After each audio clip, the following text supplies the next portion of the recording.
একটা জাহাজ একাই চলছিল, কিন্তু ভিতরে কোনো মানুষ ছিল না। 239 জন লোকসহ একটি বিমান হঠাৎ গায়েব। বরফের মধ্যে 9 জন মানুষ মৃত, কিন্তু কিছুই স্বাভাবিক ছিল না। 1959 সালে বরফে ঢাকা পাহাড়ে 9 জন ট্রেকার যায়। তারা সেখানে ক্যাম্প করে রাত কাটাচ্ছিল। রাত ছিল স্বাভাবিক, কিন্তু হঠাৎ ভয়ঙ্কর কিছু ঘটে।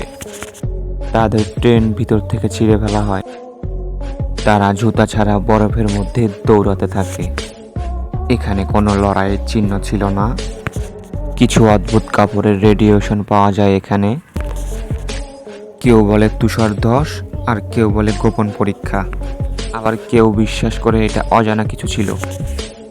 কয়েকদিন পর তাদের মৃতদেহ পাওয়া যায়। কারো শরীরে ভয়ঙ্কর আঘাত, আর কারো হাড় ভাঙা, এমনকি জিহ্বাও ছিল না। কিন্তু সত্যটা কেউ নিশ্চিত নয়। 60 বছরেরও বেশি সময় পার হয়ে গেছে, কিন্তু ডেড লোকস পাস ইনসিডেন্ট এখনও পৃথিবীর মধ্যে সবথেকে রহস্যময়ের মধ্যে একটি। 1872 সালে সমুদ্রে একটি জাহাজ ভাসতে দেখা যায়।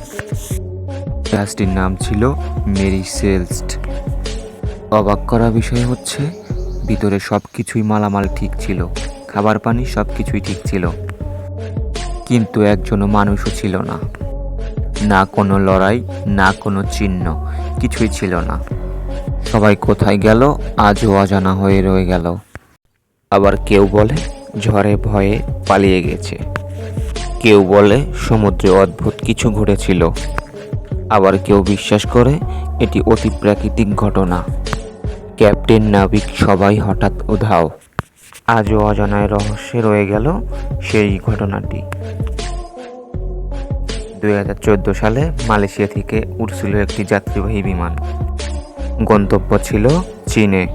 বিমানে ছিল 239 জন যাত্রী ও ক্রু। শুরুতে সবকিছুই স্বাভাবিক ছিল। হঠাৎ রাডার থেকে সিগন্যাল হারিয়ে যায়। কোনো বিপদ সংকেত কিছুই ছিল না। কোনো সোর্স পাঠানো হয়নি। সমুদ্রে বিশাল অংশে তল্লাশি চালানো হয়। কিছু ভাঙা অংশ পাওয়া গেল, কিন্তু পুরো বিমান পাওয়া যায়নি। অনেক দেশ মিলে খোঁজ শুরু করলো। আজও জানা যায়নি বিমানটা ঠিক কোথায়। কেউ বলে বিমানটি হাইজ্যাক, কেউ বলে টেকনিক্যাল সমস্যা, আবার কেউ বিশ্বাস করে এটি অজানা রহস্য কিছু। তোমার কি মনে হয়? কমেন্ট করে জানিয়ে দিও।